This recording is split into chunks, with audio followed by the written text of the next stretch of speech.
כי תצא למלחמה על אויביך.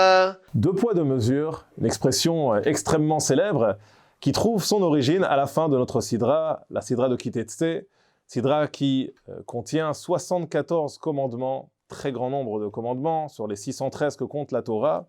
et qui nous dit, dans les derniers versets, Lo yelecha bechisra even va aven, tu n'auras pas dans ta bourse, even va aven, un poids et un poids, gedola uktana, grand et petit. De la même manière, Lo yelecha bevetecha, tu n'auras pas dans ta maison,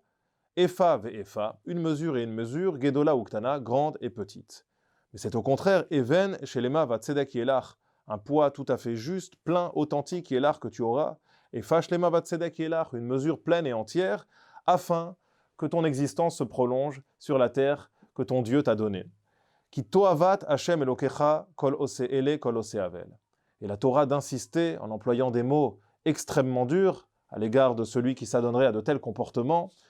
car c'est To'avat Hashem Elokecha, une véritable abomination pour Hashem ton Dieu, Kol Oseele, quiconque s'adonne à de telles pratiques, Kol Oseavel, quiconque s'adonne à un acte corrompu.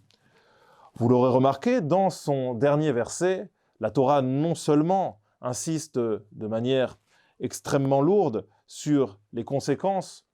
d'un tel acte, sur ce que cet acte peut représenter aux yeux de Dieu, une aversion absolue pour toute forme de malhonnêteté, ce que l'on comprend facilement, aisément, lorsque nous savons que le peuple ne se trouve qu'à quelques encablures d'Eretz Israël, qu'il s'apprête à fonder une société nouvelle, sur une terre nouvelle, un défi d'envergure pour un peuple encore fragilisé,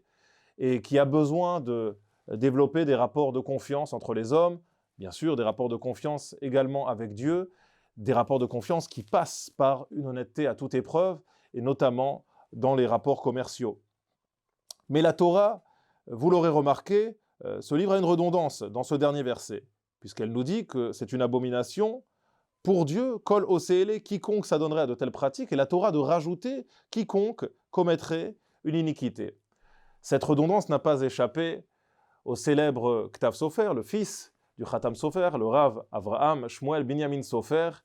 qui nous dit qu'en réalité, nous pouvons avoir une deuxième lecture de ce dernier verset. Kol ose evel, kol ose ele, kol ose avel. Quiconque s'adonnerait à de telles pratiques, y compris vis-à-vis de kol ose avel, de celui qui agirait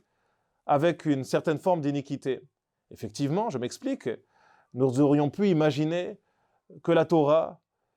me donne une forme de légitimité lorsqu'il s'agirait d'agir de manière tordue avec quelqu'un qui lui-même, depuis le départ, a fixé des règles de jeu qui ne sont pas des règles honnêtes, qui ne sont pas des règles saines, qui ne sont pas des règles qui prônent l'honnêteté et l'authenticité.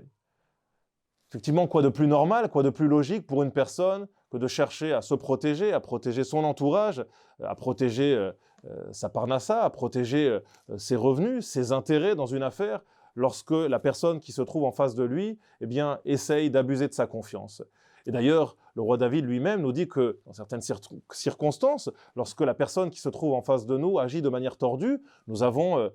certain devoir de nous protéger et parfois de rentrer un petit peu dans le jeu de la personne afin de ne pas y laisser des plumes. Pour autant, la Torah nous dit que lorsqu'il s'agit de se montrer honnête dans les affaires, eh bien cette honnêteté doit être une honnêteté à toute épreuve. En aucun cas, la Torah ne peut tolérer que dans certaines circonstances, pour atteindre un objectif qui est un objectif noble, eh bien nous puissions utiliser des moyens détournés, des moyens qui eux-mêmes ne seraient pas des moyens honnêtes. La fin ne justifie pas les moyens. C'est sur ce beau message que se termine notre paracha d'Okitetse, un message qui nous invite, quelles que soient les circonstances, à ne jamais nous départir de nos valeurs, des valeurs d'authenticité, des valeurs de vérité. Shabbat Shalom.